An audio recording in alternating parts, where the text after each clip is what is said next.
Hello student, welcome to my YouTube channel GOVT.English। आज हम माध्यमिक शिक्षा बोर्ड राजस्थान अजमेर की होने वाली बोर्ड के एग्ज़ाम के लिए वर्कशीट नंबर 3 ग्रामर पोर्शन का जो है वो वर्कशीट नंबर 3 लेकर के आए हैं। और वर्कशीट नंबर 3 जो है वो है प्रेजेंट परफेक्ट टेंस से संबंधित। तो प्रेजेंट परफेक्ट टेंस अगर आपके एग्ज़ाम में आता है तो प्रेजेंट परफेक्ट टेंस से आने वाले जो सेंटेंस है वो किस पैटर्न से रहेंगे, किस प्रकार का उनका मॉडल रहेगा, इस प्रकार की चर्चा हम आज की वीडियो में करने वाले हैं। तो स्टूडेंट्स, वीडियो को लाइक करें, जल्दी से वीडियो को शेयर करें और कमेंट करें।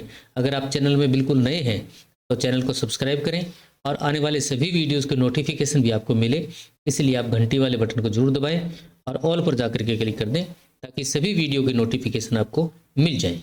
ओके, शुरू करते हैं।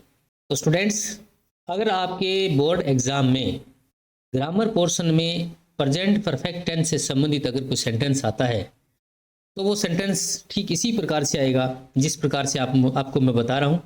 जैसे मैंने कुछ आपके लिए एक वर्कशीट तैयार करी है, तो वर्कशीट के आधार पर आपको समझने में कुछ हेल्प मिलेगी। और टेंस से संबंधित वीडियोज़ मैंने पहले ही GOVT.English पे पहले ही डाल दी हैं, आप उनको देख सकते हैं और उनकी हेल्प से आप इस वर्कशीट को भी कर सकते हैं। और इस वीडियो में भी आपको मैं इस वर्कशीट को बहुत अच्छे से समझाने का प्रयास करूंगा। अगर फिर भी किसी प्रकार की कोई कमी रह जाती है तो आप कमेंट बॉक्स में ज़रूर लिखें ताकि समय रहते आपकी समस्या का समाधान किया जा सके। तो शुरू करते हैं पहले वाक्य से। पहला वाक्य है the doctor is not at home. यहाँ ये फुल स्टॉप आ गया, यहाँ तक देखो। The doctor is not at home, यहाँ फुल स्टॉप आ गया। ही खालिस्तान गो, इसको ब्रैकेट में लिखा गया है। टू हॉस्पिटल जस्ट नो, ये सेंटेंस है। तो स्टूडेंट्स, अगर आप इसके बारे में डिटेल से जानना चाहते हैं तो आप यूट्यूब चैनल GOVT.English पर जाकर के इससे प्रेजेंट परफेक्ट टेंस से संबंधित वीडियो आप देख सकते हैं। फिर भी आप लोगों को अगर समझ में नहीं आ रहा तो मैं आपके लिए शॉर्ट ट्रिक्स लेके आया हूँ।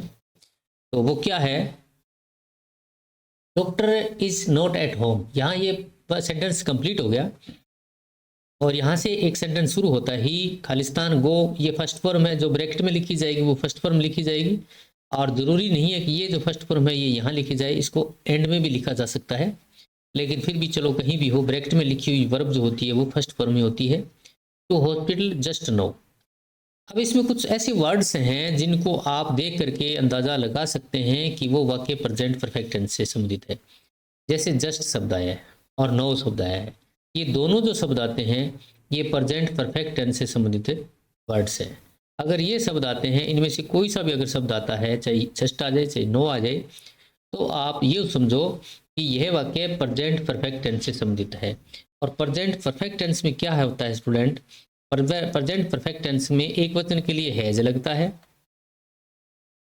और बहुवचन के लिए हैव लगता है। ओके, और इन सभी के साथ में वर्ब की लगती है थर्ड फॉर्म। कौन सी फॉर्म? Third form.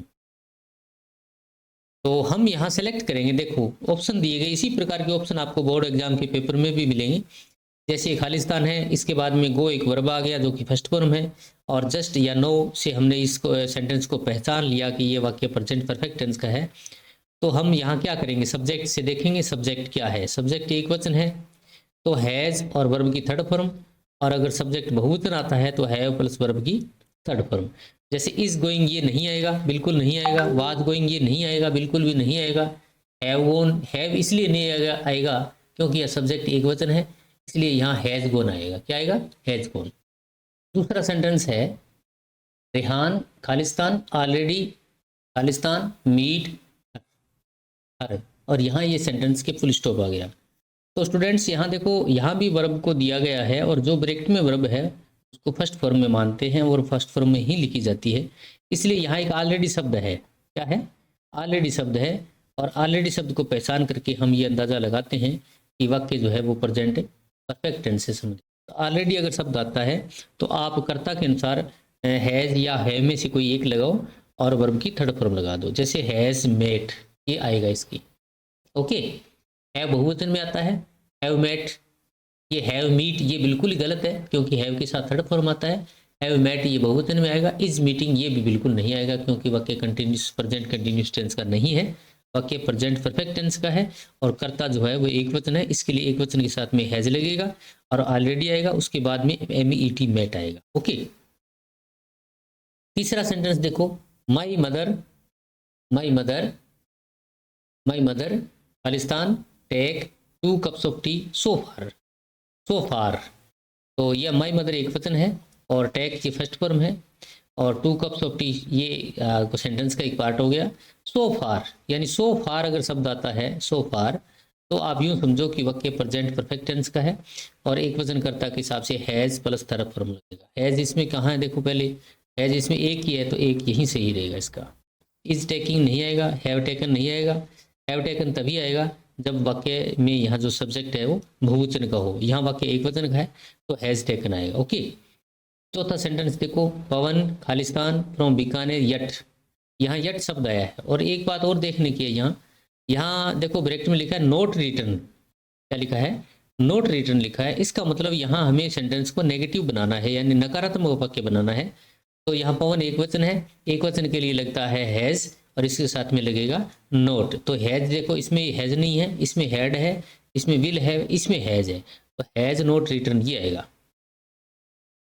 ओके, पांचवा सेंटेंस देखो, राकेश खालिस्तान ऑलरेडी खालिस्तान explain his problem to me. यहाँ देखो ये खालिस्तान है, ये खालिस्तान है और एक्सप्लेन है, एक्सप्लेन वर्ब की फर्स्ट फॉर्म है और इस देखो ऑलरेडी शब्द आया है तो ऑलरेडी शब्द आते हैं क्या करेंगे, कर्ता के अनुसार हैज या हैव में से लगाएंगे, हैज यहाँ ये है हैज। ओके, ये बी आएगा इसका।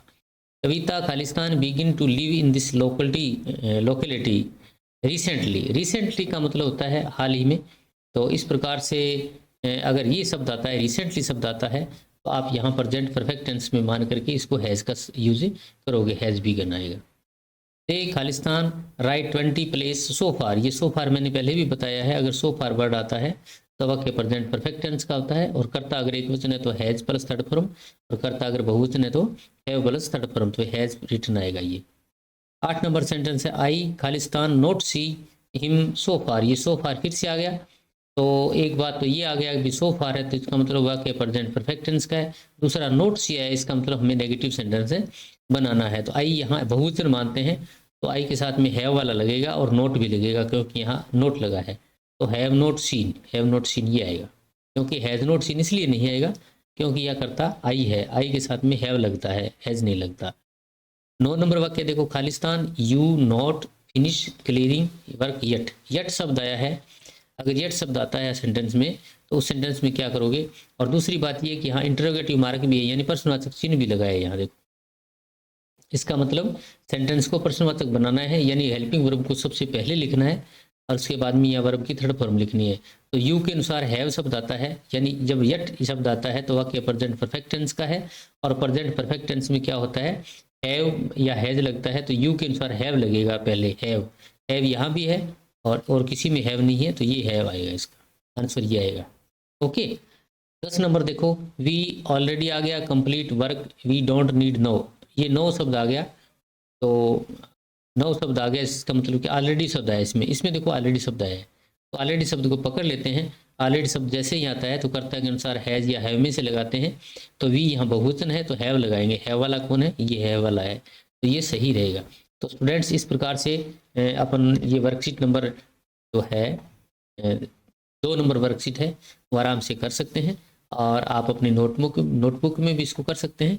इस प्रकार से आप इस वर्कबुक में करके और इस एक्सरसाइज कंप्लीट कर सकते हैं। तो स्टूडेंट्स आपको ये वीडियो कैसा लगा कमेंट बॉक्स में ज़रूर लिखें। अगर आप चैनल में नए हैं तो सब्सक्राइब करें, लाइक करें, कमेंट करें, शेयर करें। ओके, मिलते हैं नेक्स्ट वीडियो में।